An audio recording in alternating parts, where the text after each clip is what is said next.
Hello students, welcome to this social science class of history. Chapter 6, topic towns, traders and craftspersons. So before beginning the chapter, let me wish you happy and prosperous New Year 2021. Dear students, in this chapter I shall explain to you in brief only the main points. So listen to it carefully, and the remaining is you need to read the chapter to understand it better. So the first topic that we are going to start is administrative centers.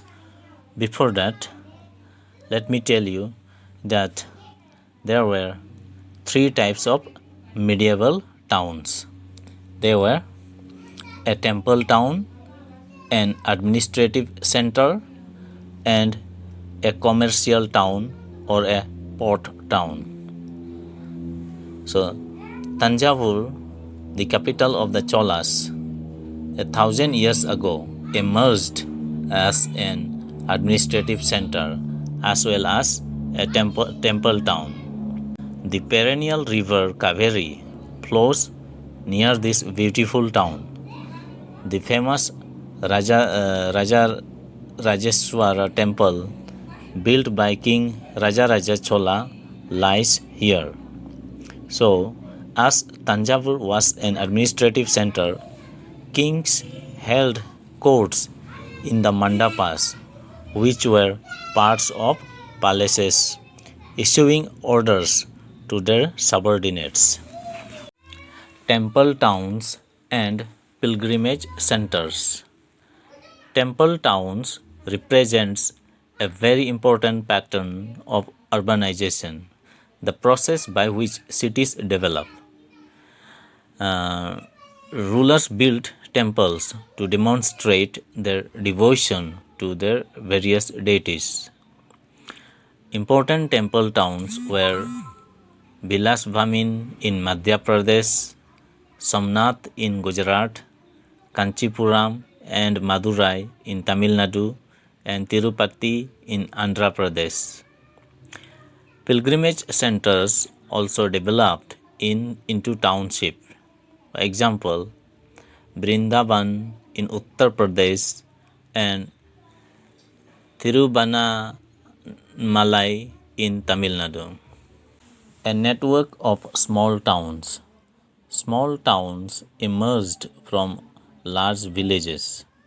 They usually had a mandapika or mandi of later times, to which nearly villages brought their produce to sell. They also had market streets called hatta or hart of later times, lined with shops. Different kinds of artisans such as potters, oil pressers, sugar makers, torii makers, smiths, etc. also lived in these towns. Traders, big and small. There were many kinds of traders. They usually traveled in caravans and formed guilds to protect their interest. There were also communities like the Chettiars and Marwari Oswal. Gujarati traders traded extensively with the port of the Red Sea, Persian Gulf, East Africa, Southeast Asia, and China.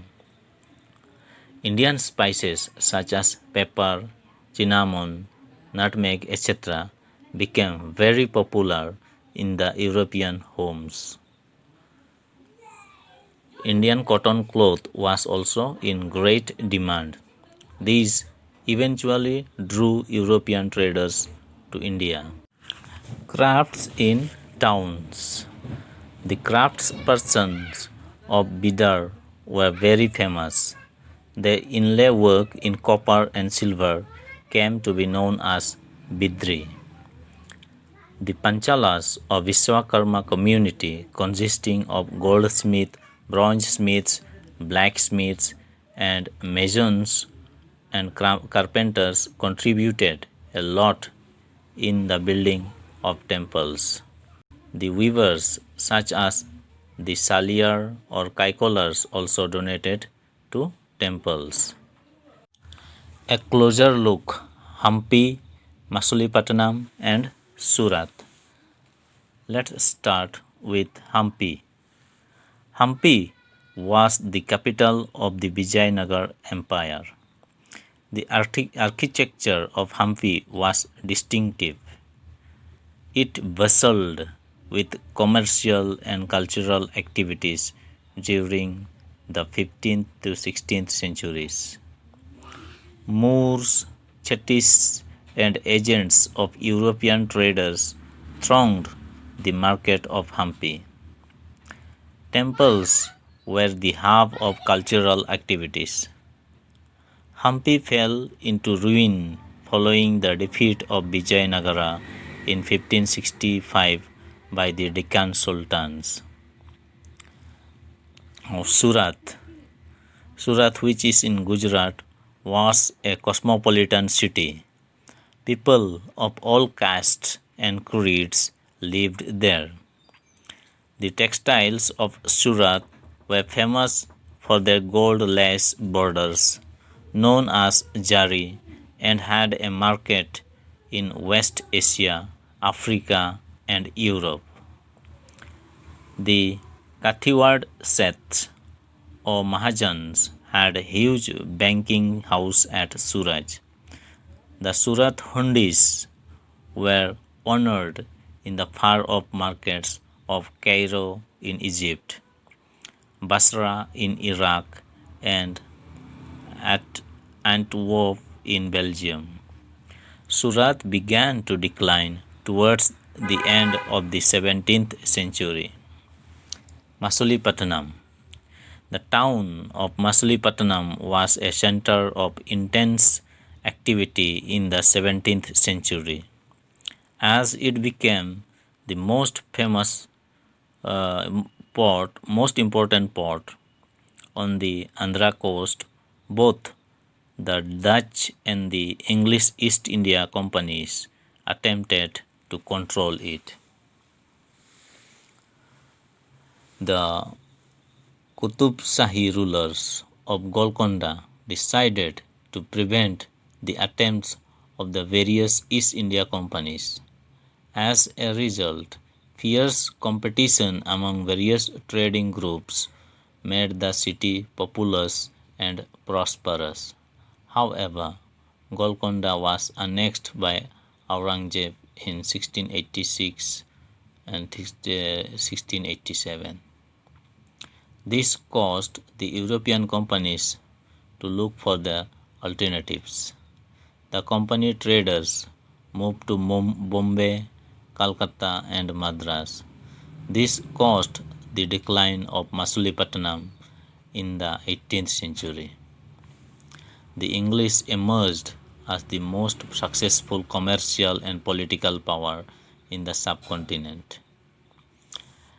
Indian textiles were in great demand in Europe and West Asia. More and more people began to engage themselves in the crafts of spinning, weaving, bleaching, and dyeing, etc. But the craftspersons were no more independent. They now began to work on a system of advances, which meant that they had to weave cloth which was already promised to European agents. Bombay, Calcutta, and Madras became important cities in the 18th century.